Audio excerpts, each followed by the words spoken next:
Всем привет! С вами Максим, и вы на моем канале PrintSite. Сегодня третье видео на канале. Речь пойдет о рулонной печати. Немножко истории. Рулонная печать в том виде, в котором мы ее знаем сейчас, появилась в 1980-х годах, когда компания Epson выпустила свои первые пьезоэлектронные головы. Тогда же появились первые сольвентные принтеры. Сольвентная технология была революционной, позволяла печатать сразу полноцветное изображение на материал. Краски были на основе растворителей, да, они были вонючие, токсичные, не сильно дружелюбные, точнее, сильно недружелюбные для людей, для операторов, которые обслуживали эти машины, но это был прорыв. На сегодня у нас есть три технологии основные для печати широкого формата, для рулонной печати. Это сольвент. На сегодняшний день это эко-сольвент с минимальным количеством растворителей и минимальным количеством токсичных веществ в краске, латексная печать и UV-печать. Сольвентная печать сама по себе достаточно неплохая, по себестоимости очень низкая, в производстве достаточно легкая. Единственное, что не подходит для закрытых помещений, без вытяжки, но позволяет делать достаточно хорошие, яркие изображения. Сольвентная печать подвержена механическим влияниям, легко царапается, поэтому применять ее для наружного использования рекомендуется с ламинацией. Латексная печать. Латексная печать – это попытка сделать экологичную печать для использования в офисах, для использования в каких-нибудь креативных бюро. Чернила на водной основе, не воняют, не токсичные, хорошо передают цвета, хорошо устойчивы к механическим повреждениям. Печать происходит напрямую на материал. Есть нюанс: к латексной печати нужна сушка достаточно мощная, потребляет много энергии, выпускает много пара путем испарения при запекании чернил, но для офисного применения это оптимальный вариант. Следующий принцип печати – это UV. UV – это верх технологии на сегодняшний момент для продакшена.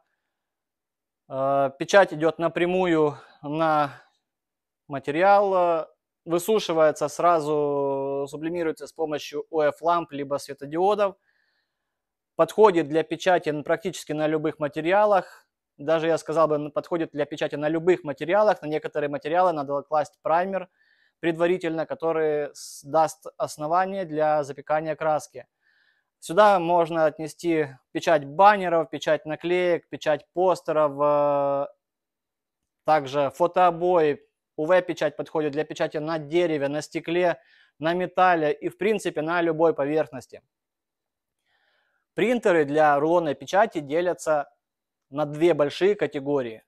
Это маленькие интерьерные принтеры шириной до 1,60 м с головками Konica Minolta или головками Epson с маленькой каплей, большим разрешением. Печатают плакаты, печатают фотообои, печатают все, что хочешь, с очень хорошей детализацией.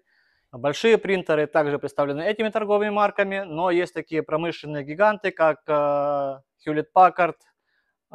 Они же ранее были Cytex, представлены XL-джетами, турбоджетами, Durst, UV-Star и многие другие. Разберем теперь каждую технологию печати по отдельности. Сольвентная печать дешевая, легкая в использовании, подходит для новичков, для тех, кто только планирует купить свой первый принтер, либо кто только-только купил и начинает свой путь в рекламном мире. Печать достаточно вонючая, для нее надо отдельное помещение, желательно подальше от людей, подальше от офиса, с хорошей вытяжкой, хорошей проветриваемостью. Учитывайте, что сольвент оседает к полу, поэтому вытяжка должна идти над полом. Также к сольвентной печати необходим ламинатор, потому что сольвентная печать легко царапается. Это можно сделать даже ногтем. Латекс. Латекс, в принципе, чернила стоят по среднему. Есть, конечно, дорогие, но, в принципе, они все не сильно дороже, чем сольвент. Сами принтеры стоят дороже, потому что у них есть большая нагревательная часть, которая высушивает материал. Также они потребляют достаточно много энергии. Хороший вариант для работы в офисе, хороший вариант, когда у тебя офис закрытого типа, не производство, ты печатаешь какие-то интерьерные вещи для своих клиентов, то есть дизайн-бюро или что-нибудь такого плана.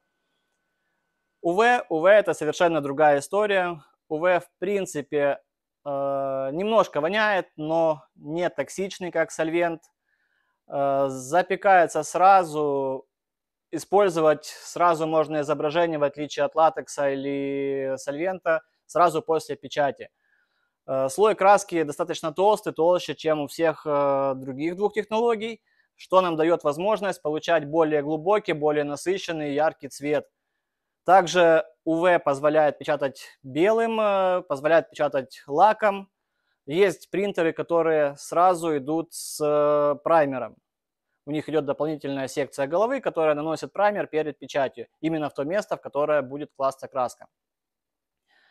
Также существуют гибридные принтеры. Гибридные принтеры – это принтеры, которые могут печатать как на рулонных, так и на пластиковых листовых материалах. К ним идет дополнительные столы. Материал может быть там толщиной до 5-10 мм, в зависимости от принтера. Очень хороший вариант, когда у тебя нет денег, купить сразу большой планшетный принтер и рулонный принтер. Сразу ты получаешь готовое решение для работы в нескольких направлениях. Еще в гибриды я бы вписал такой вариант принтера, как печатающий режущий плоттер. Или принтер, как назвать правильно, не могу сказать. Такой вариант вы видите за мной. Это Mimaki UCGV 300. Один из топовых вариантов сейчас принтера Mimaki в своей категории. Интерьерный, позволяет сразу печатать, позволяет сразу резать. Может резать как на вылет сразу готовые изображения, может делать также кискад, можно работать с цветными пленками.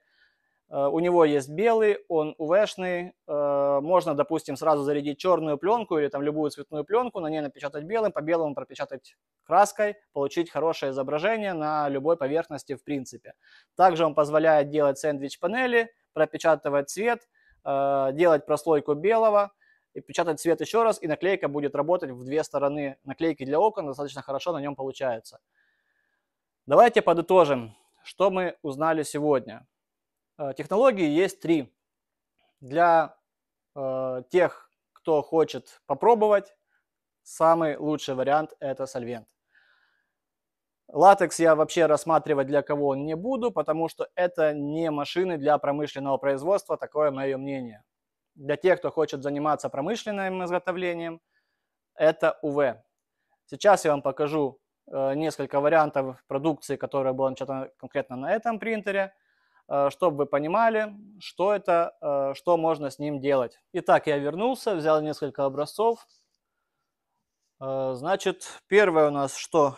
Печать на Rainbow пленке, печать с белым цмиком. Вы, наверное, хорошо видите, как оно переливается. Подойду поближе. Вот такая вот штука. Он полностью вырезан на этом принтере. Также здесь вырезаны мелкие наклейки. Это полноценный стикер-пак. Такой же вариант у меня есть на белой глянцевой пленке. Что еще я делал? Делал для своих клиентов вот такие вот подарочные конвертики, в которых были вложены маленькие стикер-паки, в них были вложены каталоги продукции.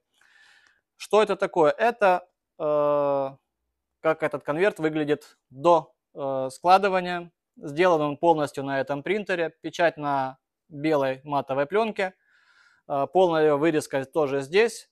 Сделана беговка для того, чтобы хорошо он складывался.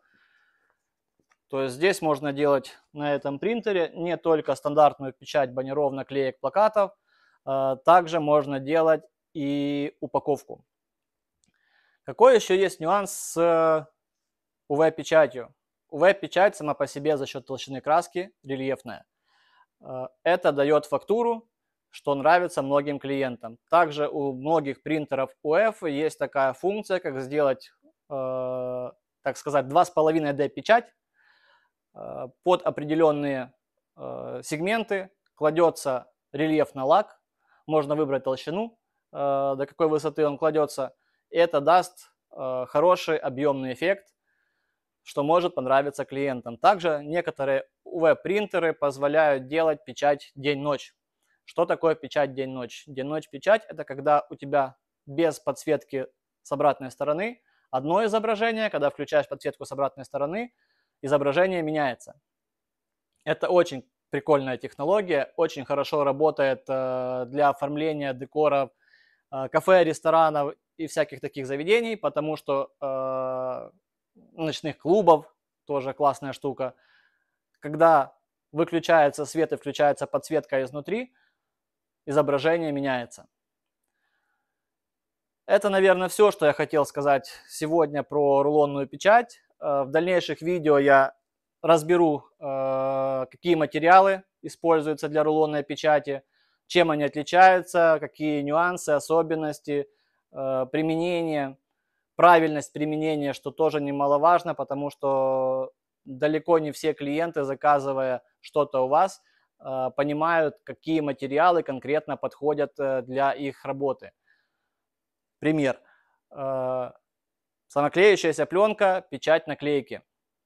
Если печать-наклейка на стекло идет, это один вид пленки, но этот вид пленки не пойдет для поклейки, допустим, на автомобиль или на любую какую-нибудь неровную поверхность. Для этого надо в этом всем разбираться, знать, что посоветовать, чтобы потом не было претензий. А на этом сегодня все. Подписывайтесь на мой канал, ставьте колокольчик, чтобы не пропустить новое видео. И до новых встреч. Всем пока.